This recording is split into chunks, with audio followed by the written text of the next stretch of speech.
చాలా బాగుంది. చాలా అంటే చాలా బాగుంది. ఇది యంగ్ టైగర్ ఎన్టీఆర్ ఫ్యాన్స్ అందరూ కూడా ఫుల్ పండగే మాట.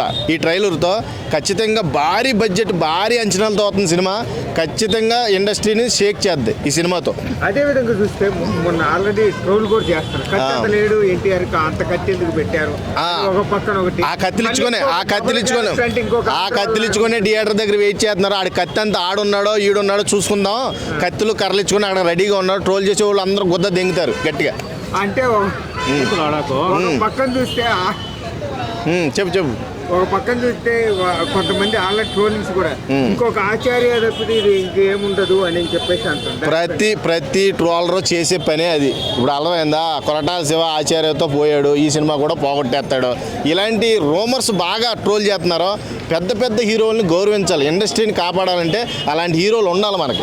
వాళ్ళకి నువ్వు మర్యాద ఇవ్వకుండా నువ్వు ట్రోల్ చేయడం, ఇది నీ ఛానల్ అంతా గట్టిగా కల్లేరు చేస్తే అలా 10 నిమిషాల్లో పోతుంది. ఇది అర్థమైందా. 4 స్ట్రైక్లు వేసాడంటే ఆఖరు నీకు ఛానల్ కనబడదు. అయినా సరే నిన్ను క్షమించి వాళ్ళు వదులుతున్నారు, కానీ నువ్వు మట్టికి వాళ్ళని ఇంకా బ్యాడ్ చేయడానికే చూస్తున్నావు. అలాంటి పెద్ద హీరోలు ఉండాలి మన ఇండస్ట్రీలో. ఉండాలి అంటే నువ్వు చాలా పద్ధతులు మార్చుకోవాలి. నువ్వు ఇదే రకంగా ట్రోల్ చేసుకుంటా వస్తే ఎక్కడో శ్రీలంక సాంగ్ని తీసుకొచ్చి ఇక్కడ కాపీ అన్నావు నువ్వు. అది అసలు ఎంతవరకు భావ్యంగా ఉంది, ఎంతవరకు సవ్యంగా ఉంది.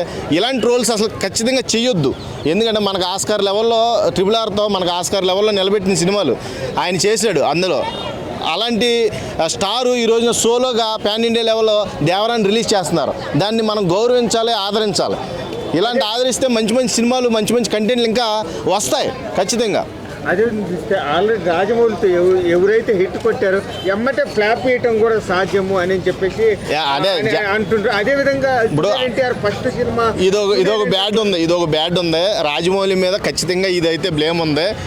రాజమౌళితో ఎవరి సినిమా తీసినా నెక్స్ట్ సినిమా ఫ్లాప్ అయింది, వాళ్ళ దరిద్రం. కానీ ఇది అలా జరగదు, అర్థమైందా. ఇది ఖచ్చితంగా దేవరాకే మంచి ప్లస్ అవుతాడు. కొరటాల శివ ఓకే ఈ రూమర్ నడుస్తుంది, నేను యాక్సెప్ట్ చేస్తాను. కానీ ఈసారి ఆ రూమర్ని మొత్తం తుడిచిపెడుతుంది, అర్థమైందా. ఇంకొకసారి మాట్లాడినవ్వకండి చేద్ది. కొరటాల శివ ఖచ్చితంగా ఈ సినిమాతో మంచి హిట్ అయితే అనుకుంటాడో మొత్తం ఇండస్ట్రీ లెవెల్ని షేక్ చేద్ది ఈ సినిమా. అదేవిధంగా చూస్తే డబుల్ క్యారెక్టర్ ఏదైతే ఇంతకు ముందు చేశాడో, ఏదైతే నా అల్లుడు కానీ ఆంధ్ర కానీ ఎన్ని అదుర్స్ కొంచెం పర్లేదు, కానీ ఈ రెండు అయితే ఫ్లాప్లు ఇవ్వటం జరిగింది. ఇది ఎలా ఉండదు. డబుల్ క్యారెక్టర్ కాదు, ట్రిపుల్ క్యారెక్టర్ కూడా చేశాడు, సక్సెస్ అందుకున్నాడు. మీరు డబుల్ క్యారెక్టర్ దగ్గర ఆగొద్దు. ఎన్టీఆర్ అంటే మామూలుడు కాదు, సింగిల్ టేక్ ఆర్టిస్టు. అలాంటి ఆర్టిస్ట్ని నువ్వు డబుల్ క్యారెక్టర్ ఎలా చేస్తాడో అని అడగకూడదు. ట్రిపుల్ క్యారెక్టర్లోనే సూపర్గా చేశాడు జైలు అవకాశ. కాబట్టి నువ్వు డబుల్ క్యారెక్టర్ దగ్గర ఆగొద్దు. ఈ సినిమాలో తండ్రి కొడుకు పాత్ర డబుల్ క్యారెక్టర్. దేవరా అనేవాడు చాలా క్రూరమైన వ్యక్తి మాట.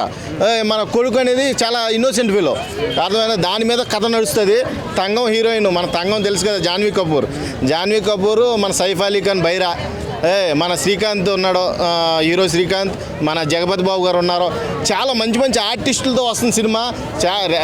బ్యాక్గ్రౌండ్ BGM సౌండ్స్ ఎలా ఉన్నాయి, అనిరుద్ధ్ సంగీతం ఎలా ఉంది, అవి చూడండి. లోపాలను చూడొద్దు. ఎన్టీఆర్కి లోపం పెట్టే మగోడు ఇంకా లేడు, పుట్టడు కూడా. అదేవిధంగా చూస్తే ఎన్టీఆర్, జాన్వీ కపూర్ ఇద్దరి మధ్యన కెమిస్ట్రీ ఎట్లా అనిపిస్తుంది? కెమిస్ట్రీ మామూలుగా ఇప్పుడు ఏ పెద్ద ఎన్టీఆర్ మన శ్రీదేవితో యాక్ట్ చేశాడు, మన జూనియర్ ఎన్టీఆర్ వాళ్ళ కూతురుతో యాక్ట్ చేశాడు. అదే అర్థమైందా. ఇక్కడ రెండు కూడా పాయింట్స్ బాగా అబ్జర్వ్ చేయాలి. ఆ రోజు సక్సెస్ఫుల్లే, ఈరోజు కూతురు కూడా సక్సెస్ఫుల్లే. ఎటువంటి డౌటు లేదు, ఎటువంటి డోకా లేదు. ఖచ్చితంగా ఈ సినిమాతో మంచి పేరు వస్తుంది జాన్వీ కపూర్కి, ఎటువంటి సందేహమే లేదు దాంట్లో.